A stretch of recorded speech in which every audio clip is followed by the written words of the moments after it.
What's happening, guys? Today's another video, obviously down here in Florida. What we're going to be working on today is the 180.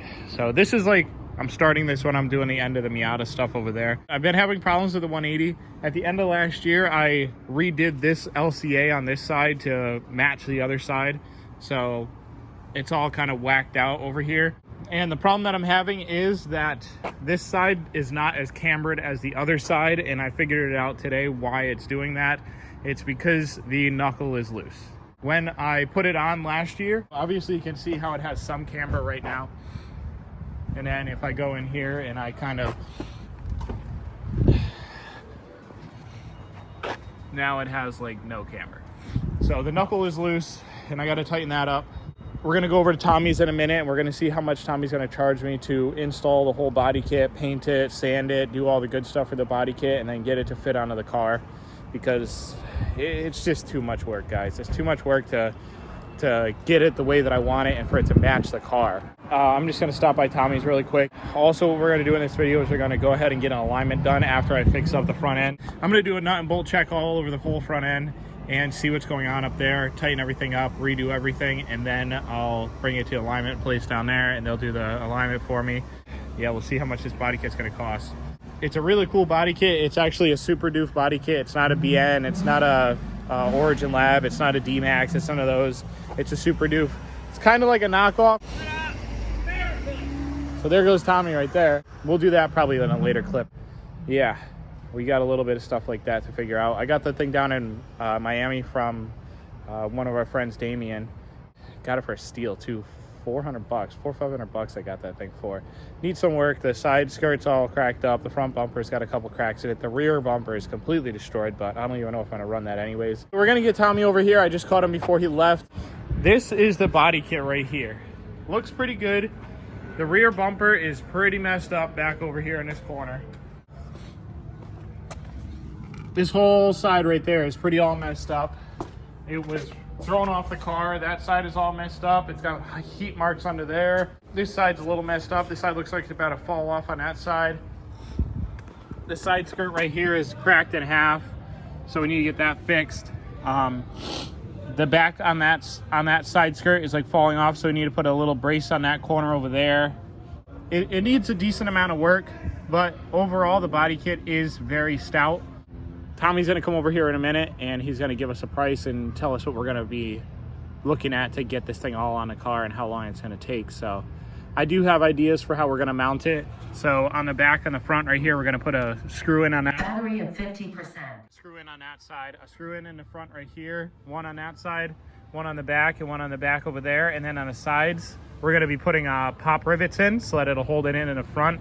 For the front, so that it stays up right there, we're gonna be mounting that to its original place, and that's gonna sit all nicely right there. Yeah, I want it to match the car. I want it to be the right like color of the car and everything. I'm gonna have to get my livery of the girl put onto the side skirt, so we're gonna have to do that. We'll put some more cherry blossoms on the side skirt here. I'll probably put a decal on the driver's side. On this one right here, we'll put some decal or something like that on it. Like old school, like a 55 3100. There's Tommy. Okay, so Tommy's over here. Gabe was just over here. He gave us a rough estimate on how long it's going to take, because that's how much it's going to cost to do the whole thing. And it's a decent amount of price, but I'm perfectly okay with it because I don't want to sand it anymore, and I want it to be done the right way, and I want it to come out looking like the car. Obviously, we got cracks in this thing. How do you want to go about doing that? Well, there's multiple ways to go about it. Now, to properly do it, you relay the whole thing. Yeah. To do the patch work, a lot of people like to do the patch. The patch isn't always the easiest way. It also adds a lot of weight because you got to put it thick and space it. So for every crack, let's say you got to go about 1.5 feet on each side, and then resin and more coats and thick mesh and blah, blah, blah, and blah, blah, blah, and blah, blah, blah. Yeah. Or you could reinforce it from the inside. Yeah. With metal. Use a panel bond, a panel adhesive, yeah, or rivets. I mean, I don't always tell people put metal in there because of rust. Yeah. So if you're gonna do it, rivet aluminum. Yeah. Put it in there, you bend it, you seal it, you paint it, whatever you're gonna do to the metal first, and then you go ahead and rivet it in. Now you could put kitty hair or some kind of mesh, do a little like Bondo work, and it'll do the same thing and won't crack. Yeah. So you got to reinforce it with a mesh no matter what you do. So on the top part, you do the mesh, and you do the body work afterwards, which will hide all the impurities. Yeah. Obviously the front isn't too bad between these two cracks, but this side skirt here, this side skirt's got a hole there, and then this whole crack right there needs to be reinforced and redone. The front's got a little crack right there. Yeah, it's just me, sorry. I was making a bed. Yeah, Tommy was trying to see what it would look like to be a bed. So Cool little bed. it would. If I had the money to spend $1,500 on a kit to just put on my bed, that'd be sick. Now that you have it, once we make it right, I could probably mold it. Yeah, right? Get So it out of foam and just paint it. very true. So what we're probably going to do is we're probably going to do the rear bumper anyways, just because Tommy said, like, once the material is out and we're painting it and everything, It's not much more money. there's not much more money, and it's not much more time to just spray the rear bumper. Obviously we're spraying 3 pieces, and then there's just 1/4, so we just spray that thing too. Yeah, do everything right though. I mean, there's no point in not completing the kit. You bought the kit for a reason. Yeah. You like the kit. Now, if you were gonna say, hey, I'm gonna send it, I don't want it on there, that's the only part you don't want. The rest of it, I understand that. Yeah. But you're not. This is gonna be your full send kit, Yeah. but it's gonna be removable full send, or Yeah. however you plan on making this work. Yeah. And we're just gonna make it back to spec. So we'll rebuild all that, like I did Yeah. with guys bumper. Yeah. So over there on that corner over there, now that I'm noticing it, that whole top section is completely gone right there. Yep, the bottom, so everybody can see. Yeah, I can see it. Yeah, you can see right through it. That whole corner is gone right there. It's got a lot of fire damage right there from... Broken the inside. You know, it's a full send. Somebody had a bad day. Yeah. Yeah. So it's going to be roughly a couple notes, and we'll see how long it's going to take. Tommy says it's going to be 2 weeks.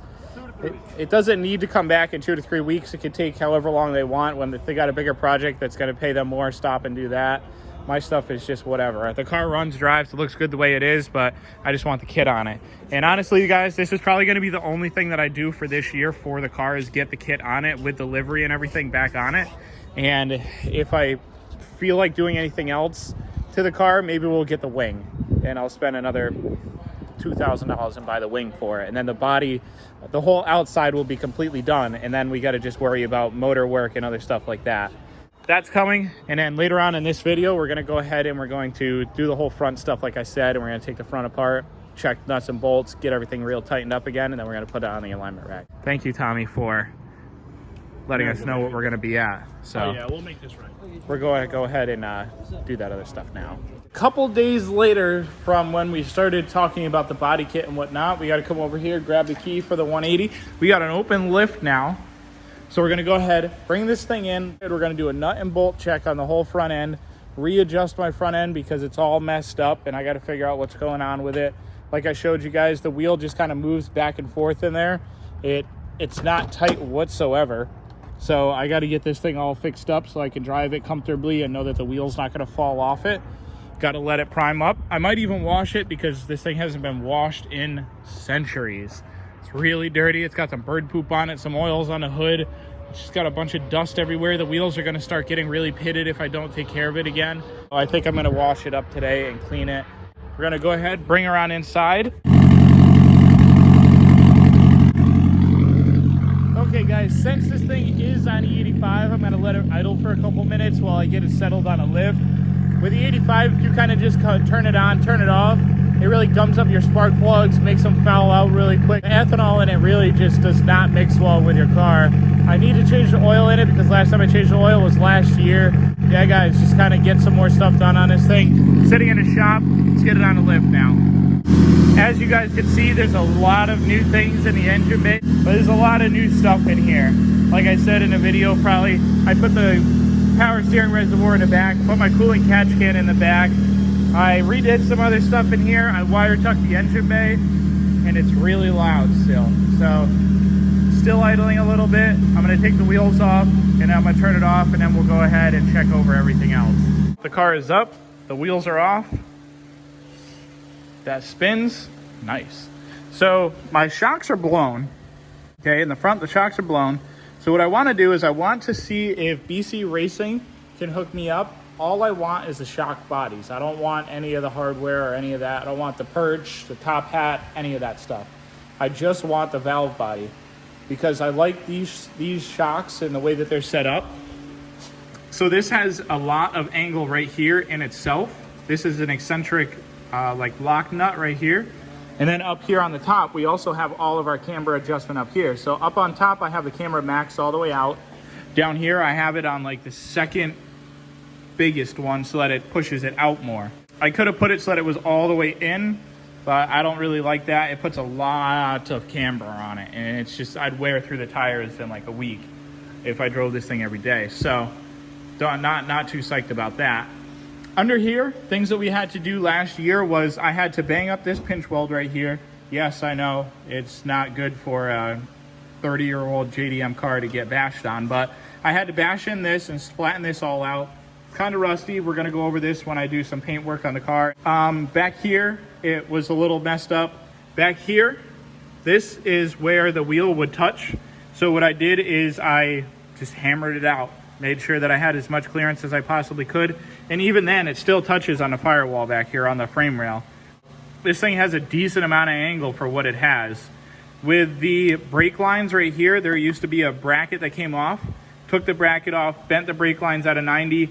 They sit in there very firmly. They're not really going to move around. Plus, they're insulated by this rubber right there. Now that I'm looking at it, it looks like my rack boot is broken right there, which it is. So I have to get new rack boots. That is something that you should always be conscious of. If you get stuff in your rack, it's going to blow out your rack really quick. So we're not trying to do that. On this side, we had to do the same thing. We had to bang in that part of the frame rail right there. On this side here, we had to hit this up right here. So this was where on the other side, same thing, the pinch weld right there. The wheel was just too big with my tires. I run a 245, I believe. 235 40 17 on the front and on the rear. So whenever I need to switch wheels, I can just flop back and forth from front to back. I have square wheels. They're 17 by 10 plus 35, I believe. These are Mustang Celine wheels. Somebody corrected me last time. You just correct me again. I forgot what they actually are. On this side, I had some caster problems. So my caster adjustment is right here. I love these things. These are good. I'm probably going to get some different caster adjustments so that I can have the ones with the loop in it so I can put even more angle on this. I want to extend my LCAs an inch to an inch and a half so that I have even more clearance on the bottom so I can turn in farther. But the problem that I was having was actually back here. When I turned all the way, the wheel would rub on the firewall right here. So what I did was I heated it up with a torch, and I went through and I just banged it all in as far as I could so that it all sat nicely right there. I did that. Most of the stuff came off it, like all the shielding, so I just spray painted it again black. So now it matches everything else. And yeah, guys, now we're just gonna go through a nut and bolt check. On the other side, which is the side that was giving me the problems, I figured out what it actually is. On the lower ball joint over here on this side, it doesn't have a cotter pin in it. So what happened was the lower ball joint just got loose on me. So I'm gonna put some Loctite on it this time, and I'm really gonna cinch it down with the impact gun and get it really tight there so that that doesn't move around on me. But then I'm just gonna go ahead and go through everything else and nut and bolt check. The knuckle, the tie rod, the tension rod, my inner and outer LCA bolts, all those. I'll check out my coilover up top, make sure my spacers are nice and tight here. I'll put the car up a little bit more and check some nuts and bolts in the back. That's what that's going to be consisting of. We got two goons over here with Miatas. I don't know where the heck they went. They probably went to Chris's shop.